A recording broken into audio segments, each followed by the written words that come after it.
ఒక మనిషి గెలవాలి అని బలంగా కోరుకుంటే ఏమవుతుందో తెలియచేసే కథ ఇది. ఆ సంకల్ప బలానికి ఈ కథ పరాకాష్ట.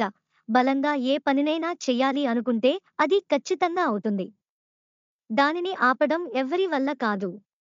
జీన్ డామినిక్ అనే రచయిత ఒక రోజున కార్ యాక్సిడెంట్‌కి గురయ్యాడు. అతను రాసిన ప్రతి పుస్తకం అప్పటికి హిట్. కానీ ఈ కార్ యాక్సిడెంట్ వలన శరీరం అంతా చచ్చుబడిపోయింది. ఎవరైనా చెప్పేది తనకి అర్థం అవుతుంది. కానీ తను తిరిగి మాట్లాడలేడు. ఒక ప్రాణం లేని శవం నుండి తనని వేరు చేస్తున్నది తన ఎడమ కంటి రెప్ప మాత్రమే. ఆ కంటి రెప్ప మాత్రం ఆడించేవాడు. ఒకరోజు మిత్రుడు వచ్చి మాట్లాడుతుంటే కనురెప్పలు ఆడించడం చూసి మిత్రుడు కొన్ని ప్రశ్నలు అడగడం మొదలుపెట్టాడు. ఆ కనురెప్పల సైగల ద్వారా తను తెలుసుకున్నది జీన్ డామినికి ఇప్పుడు ఒక పుస్తకం రాయాలి అనుకుంటున్నాడు అని.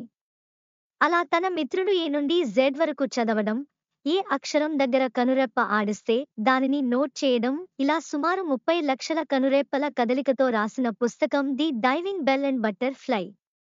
తరువాత సినిమాగా కూడా తీసి సక్సెస్ అయింది.